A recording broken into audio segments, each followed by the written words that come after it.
Holy Gospel is written in 10th chapter of St. John, beginning at the first verse.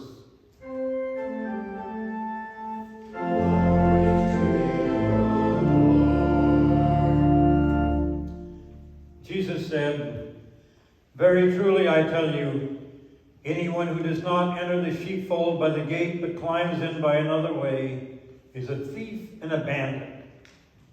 The one who enters by the gate is a shepherd of the sheep. The gatekeeper opens the gate for him, and the sheep hear his voice. He calls his own by name and leads them out. When he has brought out all his own, he goes ahead of them, and the sheep follow him because they know his voice. They will not follow a stranger, but they will run from him because they do not know the voice of strangers." Jesus used this figure of speech with them, but they did not understand what he was saying to them. So again, Jesus said to them, "Very truly I tell you, I am the gate for the sheep. All who came before me are thieves and bandits, but the sheep did not listen to them. I am the gate. Whoever enters by me will be saved and will come and go out and find pasture. The thief comes only to steal and kill and destroy. I came that they might have life and have it more abundantly." Here ends the gospel for the day.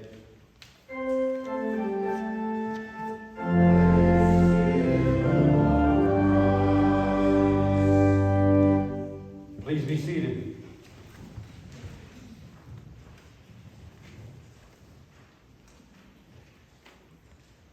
And Jesus said, "Listen to the sound of my voice." He makes many references in our gospel text this morning of listening to his voice. The sheep will hear my voice. They are not bandits. They will not respond to bandits and thieves, but they will respond, they will follow me. Listen to my voice, the voice of the Good Shepherd.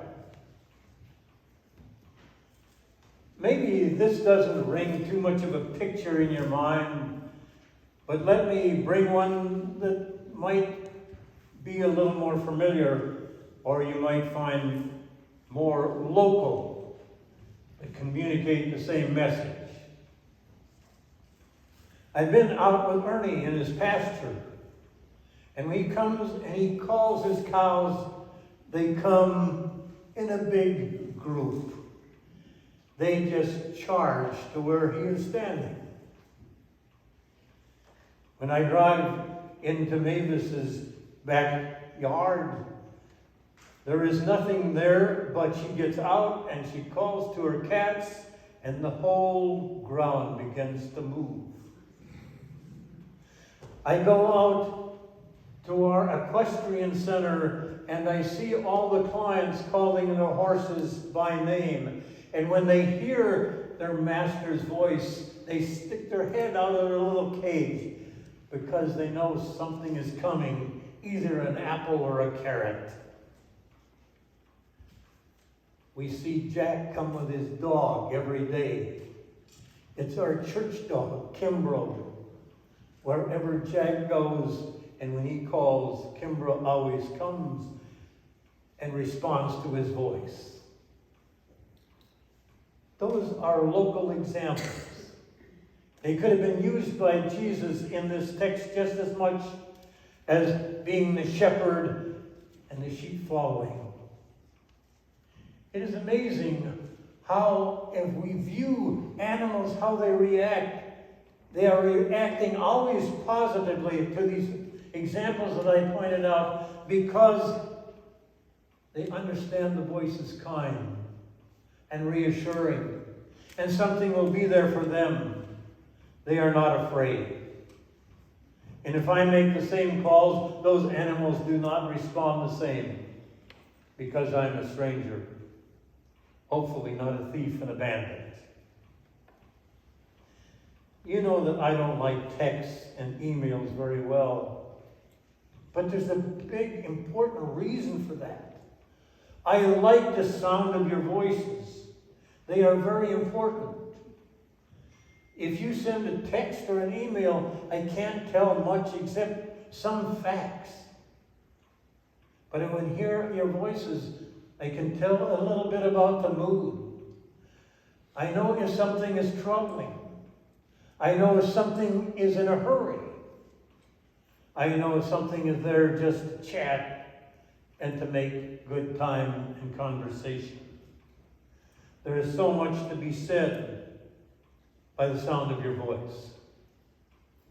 And when the voices come through and they are positive and they are reassuring and they are comforting, then they aren't only your voice, they are the voice of God. Because the voice of God speaks through us, through our voices. And that's the one thing that is important for me to know and remember.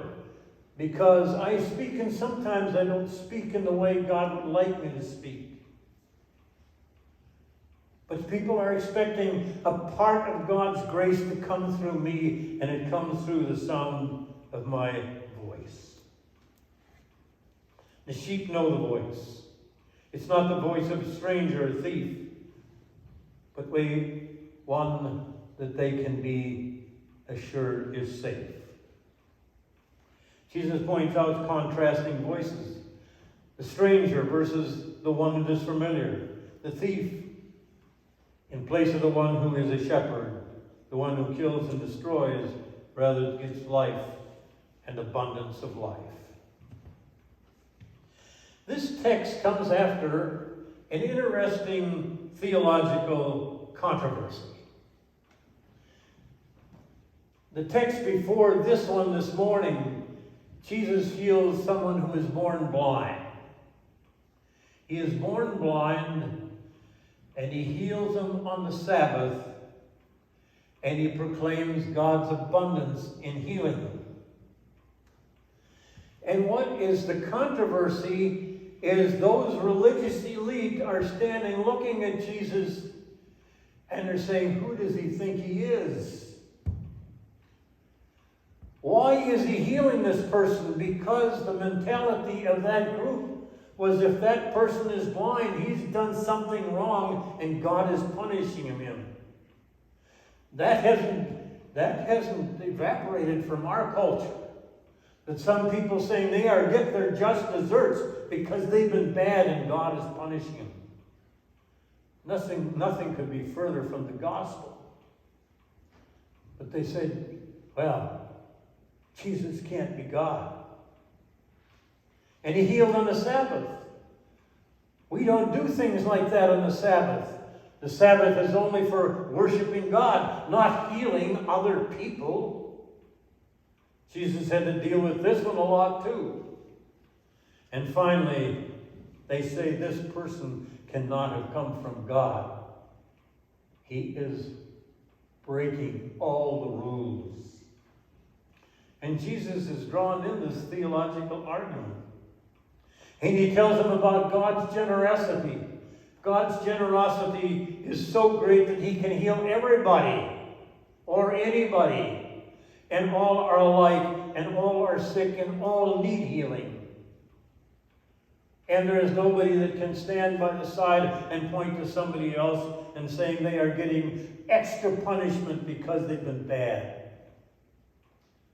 God's grace and wonder is enough to reveal. It can be revealed on the Sabbath. And in the arms of Jesus and through the hands of Jesus, he can heal beyond law and tradition and social mores. God has his abundance. No wonder the people were confused. They had all their questions wrong. No wonder they didn't get the answers they wanted.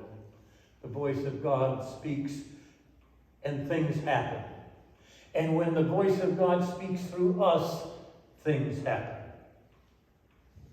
So one of the questions this text asks is, how can we know that the man Jesus is from God? And Jesus gives such a simple answer. He says, trust my caring acts and listen to my voice. And if you listen to my voice, you will respond, and you too will experience the wonder and grace of God.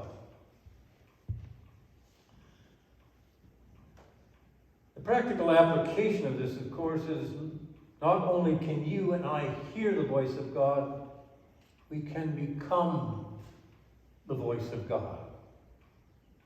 And it is done by our words and by the timbre of our words, by our expressions, by how we communicate and respond to each other. And the grace of God comes through speaking words of encouragement, of love, peace, and enrichment of life. Last Thursday I was thinking about this text. And I was thinking how important it is for us to respond in a way that the God's voice comes through us. The first group I met with in the morning is a group that I meet with every month. And during that session, one of the people there said, I haven't ever heard you speak in this group. She said, can I ask you some questions? And she asked some questions. And we got through the third question, and I answered them in as brief a way as I could answer, which probably is longer than she wanted. But the one response that she made is, I never felt that I've been so listened to. Why haven't you spoken before? We all need to speak, she said. I went to do a business transaction with the manager of this institution, or this business, and he asked me to give him an offer, and I did. And he counter-offered, and we talked back and forth. And finally he said, you know what? You're asking for something that I really economically in good sense can't give you, but I'm going to call your bluff. He said, I'm giving it for the price you asked. I hesitated. And he looked at me and he said, let me ask you this. Are you more concerned about being right, or are you more concerned about being happy? And I say, whoa. I said, we're talking about a business deal and you come back with a theological question. And he said, answer the question. I said, I'm not a right and wrong guy. I'm varying degrees of right or wrong. Okay. You want to be right or happy? And I said, I would rather be happy. Okay, so he said, well, then the price really isn't the important thing, is it? Because when I offered you the price that you asked for, you didn't grab it. Why? Because if you're thinking about price, then you've got what you want. But he said, I know you'll come back and buy from me in the future, and you have in the past. And we built up a bond. He said, I'm more concerned about that you're happy rather than selling the car. And he said, can I talk to you for a while? And he chased the other people off, and we went and talked in his office. And he went through how he had gone through the spiritual transition, and how he gets to a point where he operates with people more on a heart level than a head level.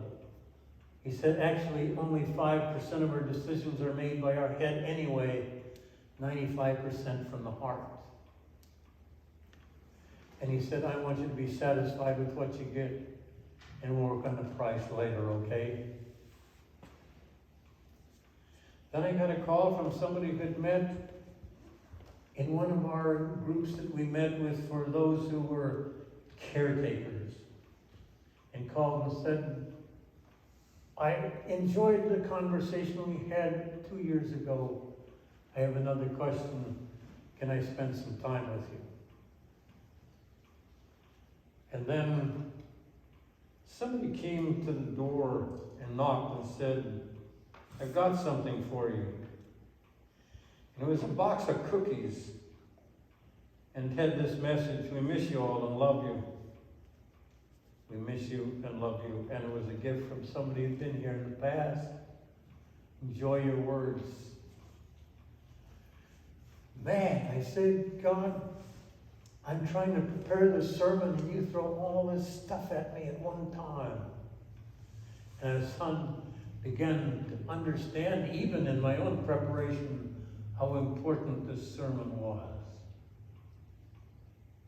You can be the voice of God speaking, and people are listening because you are a part of this organization. And you can move mountains. You can move individuals.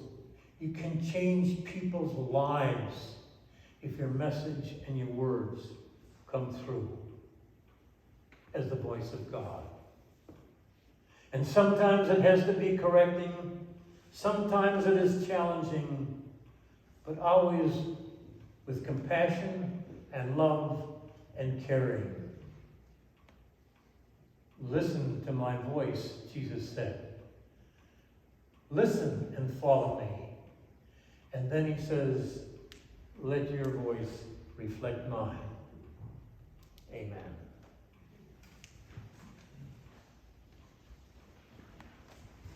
Second hymn.